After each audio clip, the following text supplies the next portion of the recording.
Manchester United 5-0 win over Leipzig. Victory over last season's semi-finalist Leipzig. Rather, a lot of question will be asked now on how is this result gone down for Ole Gunnar Solskjaer, and I think he's certainly in a better positions now. Got a good result against PSG and Newcastle, and now this look to be in a pole position. And I know it's only been 2 games, but I said it looks like it because they should wrap up this group by the next 2 group games, as back-to-back fixture will be against Başakşehir from Istanbul. No disrespect to their fans, but it's the fourth drawn team in this group. But we saw this season against Chelsea, Spurs, and Paris, and we don't know which Man United will turn up. But I must say, the way they play, the way they are being set up, it is almost these teams are set up for the cup competitions.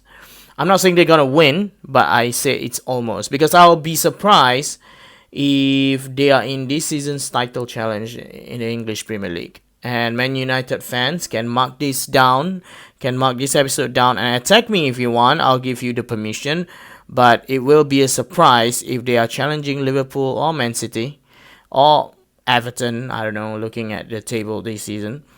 But yes, going back to my point earlier, this is how they are being set up. They sit in deep in the defensive third aspects of the pitch, and they hit them on the counter attack with Bruno Fernandes, Rashford, and tonight is Martial and Greenwood running riots. But there are still questions about their 2 centre backs. I mean, what do you do?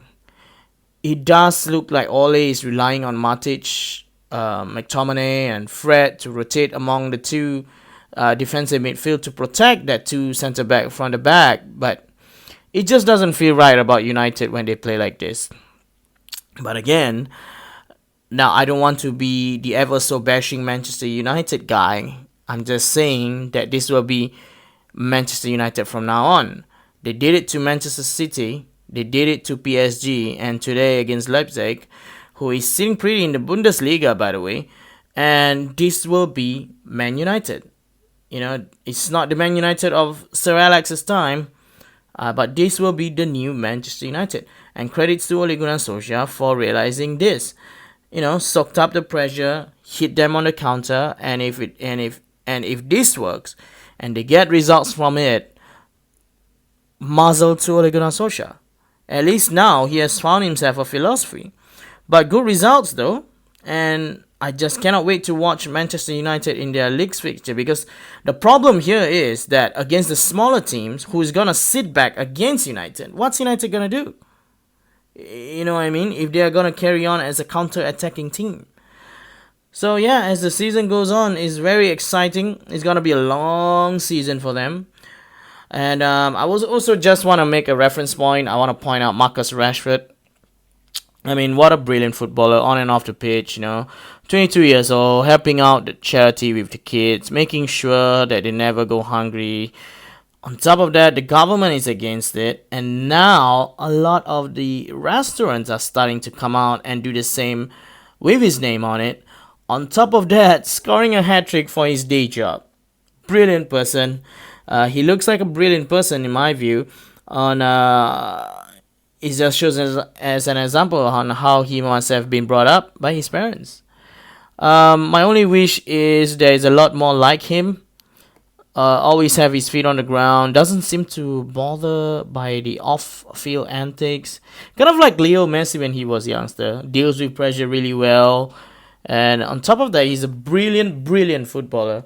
And sometimes when these things happen, I as a football fan, and I did play football, of course not to the level of Marcus Rashford, or any higher level for that matter. It's kind of like proud that at least I play the game that he is on. You know what I mean? Like, in a way, I'm proud to be a professionally or amateur footballer. Anyways, that's for Marcus Rashford right there, and that's the 3 games I've watched really closely. But hey, if you guys want more coverage of the games, you can always comment on which games to look out for. so I can watch it and we can talk about it here on the 433 podcast. Okay. Other than that, in the Champions League this week, a big win for Bayern, 2-1 away win over Lokomotiv Moscow. Atletico Madrid managed to scrape a 3-2 victory thanks to João Felix in the 87th minute. In Group C, Man City 3-0 win over Marseille on the Olympic Stadium. Group D, Ajax 2-2 draw with Atalanta. Not going well for the Italian outfit though. Ever since that loss against Napoli, everything has been going downhill for them, for Atlanta. And then the other group game, Liverpool topped the group with a 2-0 win over Midtjylland. And Group E saw Chelsea 4-0 win. Sevilla 1-0 win over Rennes. And what else? Group F, Dortmund flying high this season, 2-0 victory over Zenit St. Petersburg. And Lazio 1-1 draw against Belgian champions Club Brugge. That game was settled at first half though. That second half was just Club Brugge just trying their very best. I watched that game in moderation. But that's it to wrap up the Champions League.